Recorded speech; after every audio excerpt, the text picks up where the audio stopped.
let's move to the next topic, which has to do with the bandits. Barrister, a notorious I think I don't know if I used to have the I don't know if I know what happened to the article. Let me see if I can pull the article up. Um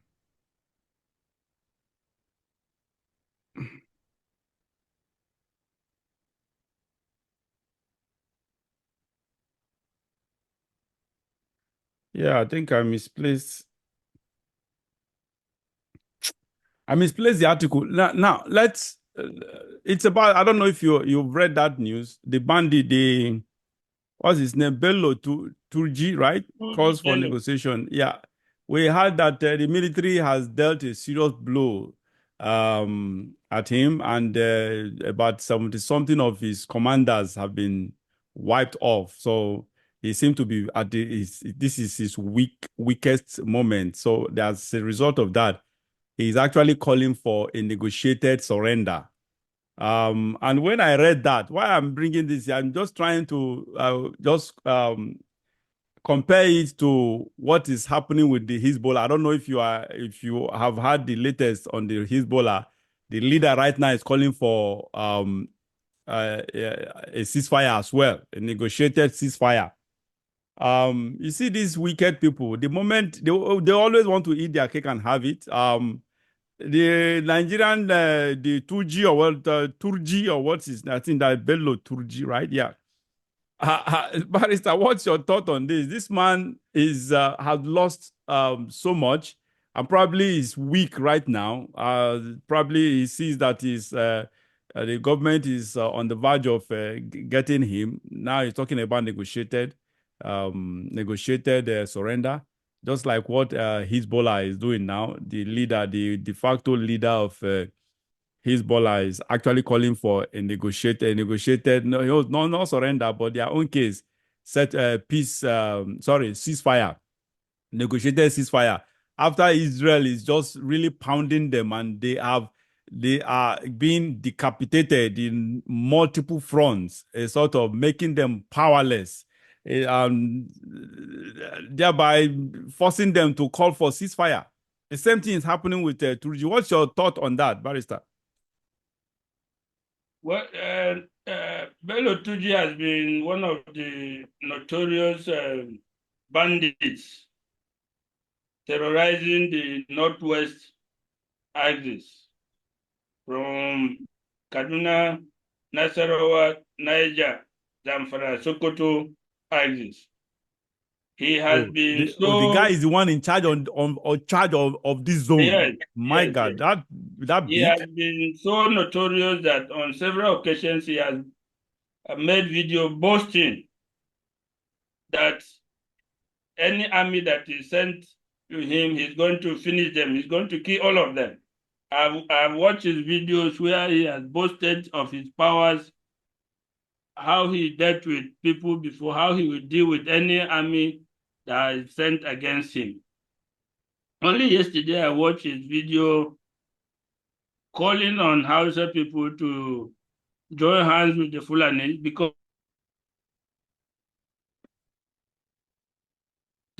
it's between the Hausas and the Fulanis. And he was calling on the Hausas to join forces with the Fulanis so that there will be peace. Of course, the renewed assault by the military has decimated a lot of the bandits, including many of his people. And it appears that the net was gradually closing in on him. And it's classic in cases like this where you are losing your strength, losing your capacity. It's classic to look for a kind of settlement that will bring you some space to either re-energize, Regroup and other stuff. Yeah. regroup, and equip yourself. So that is because he has gone too far. There's nothing to do with him. There's no issue of say surrender. Will give you, will leave you in peace if you surrender. The atrocities he has committed will not allow for such a person to be given a peace deal. He has gone that far in atrocities that either he's killed or arrested and put in prison. There are no two ways about it. And I believe he also knows that. So calling for negotiation or anything, this is not the first time he has called for negotiation. This same character has had arrangement with the Zamfara state government in the past, which he never kept. Oh, So really? calling for negotiations is a way of buying time to enable him regroup, re-energize, and re-equip himself because of the current army assault on bandits across the northwest states. As a matter of fact, the chief of defense staff was confident, so confident that he said that very soon Bello Tuji will be either killed or arrested. So I believe he's feeling the pressure so much. He's no longer operating as he used to operate.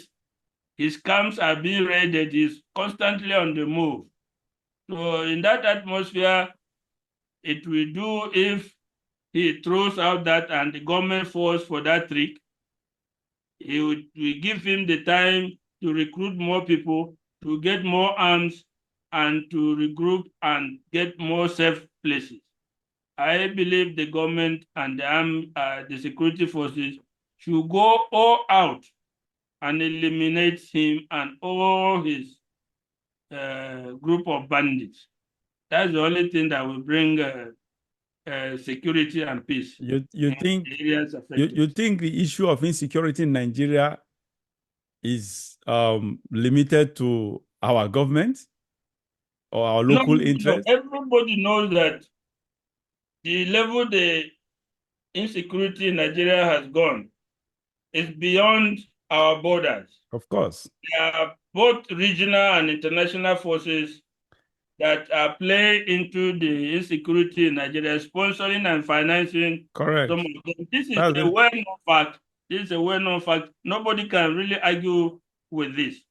The sophistication of the bandits, their organization, their retreat into neighboring countries when the pressure is much, and the camps they have in neighboring countries, the support they get is well known to everybody in Nigeria. So, but if the pressure is much, for example, as of now, since the army have started operation, by and large, there is a measure of peace operating or coming into the areas affected, in the sense that the levels of kidnappings, the levels of killing, maiming, and rapes have drastically come down. Most of the roads have been opened, and you have not heard of incidences of kidnapping for quite some time, while the army pressure is going on. So Nigeria and these areas need that kind of peace for now.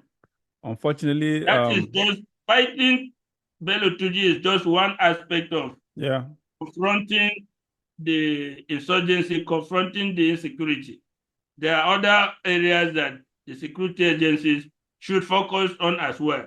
The international and regional aspects of it should also be focused to present a holistic approach to the issue. Yeah, that excuse me. Yeah, that is justice anyway. The truth is, just like you noted, the insecurity situation in Nigeria is very complex. It goes wide. The truth is, the reality is, it is the West are the ones actually directing what is going on there. Unfortunately, we may have temporary reprieve due to the pressure, but the truth is the West does not, in their own interest, they do not want to see insecurity in Nigeria taken care of. It's in their own interest for the insecurity situation in Nigeria to either be sustained or get even worse. That is just it. Instability in Nigeria feeds their interest. Everybody, for those people who wants to be, who knows how to read situations and who wants to be sincere to themselves. They know this, that the West, when we talk of the US, France, Germany, UK, all of they are all entire Europe and US, they are all categorized under the Western countries, sort of. So they are interested in it and insecurity. And when it comes to the financial, the economic aspect again, IMF, we know. Look, the West is actually one of our major problems in Nigeria. And until we do away with the West, Nigeria will keep having this issue, and we'll keep not having this issue, but always have bad leadership, because the West they prefer to sponsor leaderships that will do their bidding, that will not actually favor the Nigerian citizens. That is just the reality. And that is why you see the people, the ones that the countries now, the Francophone countries that have decided to kick the West out of their countries, are doing well relatively. Look at Mali, look at Niger, look at Burkina Faso. They are relatively doing well, better than other countries that the West are controlling. I don't know. I keep telling people one thing about Russia. That is one thing I like about Russia. No, now, Russia, it does not behave like the West, like Western countries. I don't know. Marisa, you are the one who knows. You are the history kind of person who is much more widely read. But correct me if I'm wrong. That Russia as a country, they don't have the policy of an interventionist policy, where they don't have that colonialism policy, where they just won't come and try to control your country and instruct you on what to do, try to manipulate you and seize themselves as a greater partner. That is not Russia that I know. The Russia that I know, the moment they intervene, the moment you call them in, they wait for you to call them in to invite. They actually, most times you'll be the one to invite. Sometimes they approach you, but their approach is always, they do it in a very humble way. Russia actually sees the other country as equal partners in whatever they project to you. And that is where they are not the controlling type. They are a country Russia is a country that believes in this policy of give me and I take what I give you what you need and I take what I need. And that is it. That makes us equal partners, because both of us need each other. And they play it in a very, very fair manner. What's your take on this, Barrister? Do you agree with me? I do not entirely agree with you, because if you go into the history of Russia, going back to the Soviet Union, yes, you know that they were, in terms of colonialism, they were worse than the West. In their sphere of influence in Eastern Europe, the vice grip they had on the communist countries that surrounded it, the Eastern Bloc, from Czechoslovakia, Bulgaria, Poland, and all the associated countries. They never allowed them operate on their own. Their colonialism of these places was worse than what the West is feeding us. But having said that, Russia of today, they have learned from their mistakes, dating back to the Soviet era, that the vice grip and control you have on your neighbors or countries where you have influence can actually backfire. And for them, even Russia of today, they are facing the same problem. Some of those countries, the hatred and the mistrust that built over that time is still carrying over today. Yeah. So Russia has learned from that mistake. So in its approach to the new world, remember that in most countries of the third world, they didn't have the influence before. The influence was from the West. So they are like newcomers coming in to try to take away the influence that the West have. So they are coming with new strategy. They realize that trying to impose your will, trying to exert control over these countries will likely backfire because it's backfiring already against the West. Yeah. So they don't want to repeat the mistakes of the West. So that is why you see their approach to Mali, Burkina Faso, Niger. You see it's different. Their current approach to countries they want to engage in is different. But if you go back, you see what they did in Africa, in Angola, in other countries that they took control. It was brutal. It was a terrible colonialism of the highest order. But like I said, they have learned from their past.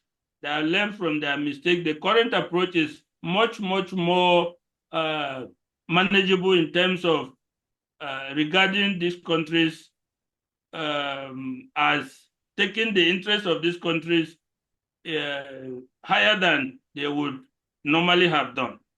And it applies to China as well. China has also learned China's imperialism, if it's allowed to go, will be worse than the West. But they have also learned from the mistakes of the West and the mistake of the Soviet Union. So in their approach to relations with new countries, they want you to do what you want. They will supply they will do trade. Basically, what they want is let's trade. We will not interfere in your political affairs. We will not interfere in your other matters. We will just trade for benefit of both countries. That's their approach. But left on their own, and if they come to become the most powerful superpower like the US, I believe their own colonialism will even emerge to be worse than what we have in the West today. Yeah, you're right. Anyway, thank you for correcting me on that. I was only assessing Russia based on the what I know of them, at least recently. Not dated back during the Soviet Union. I don't know much about that history. The only history, I just know the basic of that history of how how Soviet Union was then, and what they are, how they came to become Russia of today. All right. I think that is it, Barrister. That brings us to the end of this show for today. Thank you so much, viewers. If you have watched us up to this moment, thank you for being there. My name is JIBRIN. For now, I'm the exclusive anchor of this show. And Barrister Austin Manta is a very senior lawyer, someone who has been in the legal jurisprudence for over 40 years now. And someone that it's an authority in law. So, Barrister, thank you once again for being there here with us. All right, viewers, see you next time, and have a blessed weekend ahead. Bye.